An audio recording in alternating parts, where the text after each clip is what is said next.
aqui muito feliz. Porque a gente tá fazendo uma receitinha dessa época de São João pra vocês aprenderem. Que é bolo de milho. Gente, quem fizer, bota aí no Instagram uma foto pra nós vermos que vocês fizeram. Que aí a gente dá um like nessa foto de vocês e botam #aprendi com flor de meninas. E se vocês querem ver, acompanhe o vídeo aí. Então vamos para a receita. Essa receita é muito fácil de fazer porque faz no liquidificador. A mamãe já facilitou, ela já untou a forma e ela já ligou o forno para pré-aquecer. Porque o forno tem que ficar quentinho. E nenhuma criança deve mexer em fogo, viu? Só um adulto. Peça para um adulto ligar o fogo para você. Então a Carol vai mostrar os ingredientes que nós vamos usar nessa receita. 3 ovos inteiros, uma lata de milho, uma lata de leite condensado,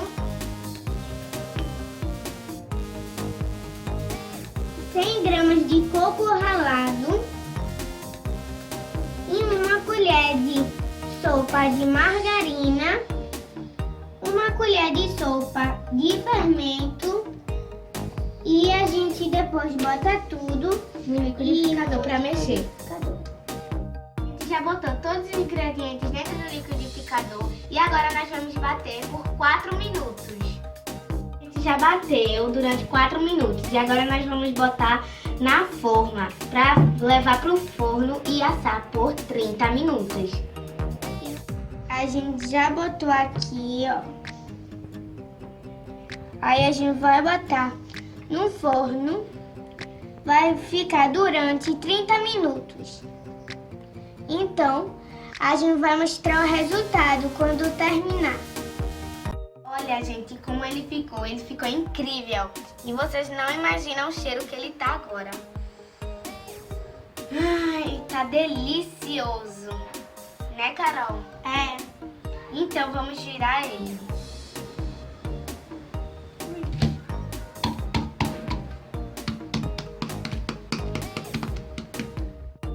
Vamos ver. Agora é o momento. Gente, ele ficou lindo.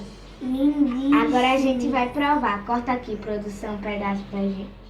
Agora vamos ver como ficou. Vamos provar.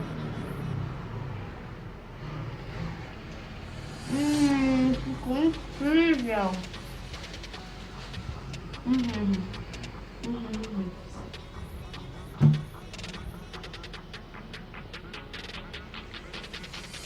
Gente, deixe seu like e se inscreva aqui embaixo e ative o sinal das notificações que você recebe todos os vídeos novos. E cuidado com essas brincadeiras da festa junina, hein? Fogueira, fogos, pode se queimar. E fique com Deus. Tchau!